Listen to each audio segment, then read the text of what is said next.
Яа. Тэгэхээр одоо энэ үхрийн мах, адууны мах экспортлоход квота байдаг л да. Зөвшөөрөл авах хэрэгтэй болж байгаа. Тэр ер нь бол энэ альва бизнесийн үйл ажиллагааг захиргааны аргаар зохицуулах явдлыг зогсоох хэрэгтэй л дээ. Ер нь бол энэ квота ерөөлөл адууны тоо багасч чинь, үхрийн тоо багасч чинь гэдгээр квота тогтоож байгаа нь буруу. Өөрөөр хэлбэл энэ малын одоо махыг үнгүүдүүлж яах гэсэн үг байхгүй юу?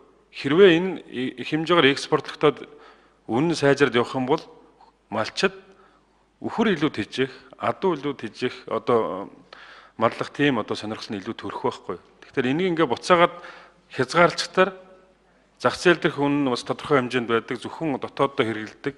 Үүнээсээ болоод үнэ нь одоо өсдөггүй. Тэнгүүд одоо хүссэн хүсээгүй энэ захиргааны аргаас болоод үхрийн тоо, адууны тоо багасаад онно л да. Тэгэхээр энэ нь бол буруу арга. Тийм учраас энэ үндэсний аюулгүй байдлын зөвлөөс гаргасан зөвлөмжийн дагуу энэ хоргийг квотыг тавьчихад байгаа. Энэгээ бол чөлөөлөх хэрэгтэй гэж үзээд байгаа. Хоёрдугаарт нь энэ амьд мал экспортлох, импортлоход үржлийн мал дээр бол зөвшөөрөл авах нь тодорхой заагдсан.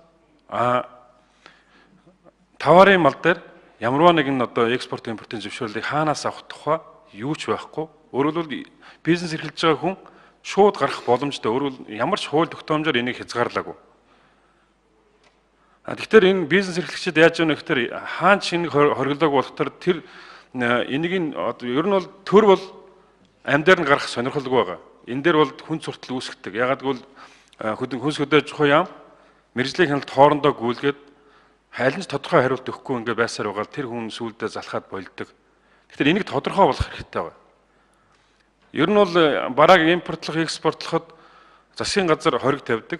Засгийн газар 1 сарын 1-нд энэ жил амьдаар мал экспортлно, товарын мал экспортлно гэдгээ өөрөөр хэлбэл одоо энэ жил бол 100 болж магадгүй малын тоо өссөн байна. Тийм учраас амьдаар нь гаргаж болно гэж зарлчих хэрэгтэй. Дараа жил нь одоо арай илүү одоо өвөлжит хүндрэхгүй бол амьдаар нь мал экспортлохгүй. Ягаад гэвэл энэ нэмийн өртөг шингэхгүй байгаа учраас Монголын төрийн бодлого таарахгүй байна. Тийм учраас мал амьдаар нь экспортлохгүй гэдгээд 1 сарын 1-нд нь зарлчих хэрэгтэй байхгүй. Тэр ийм заалтыг энэ хуулинд бас оруулж өгөхгүй бол болохгүй байгаа.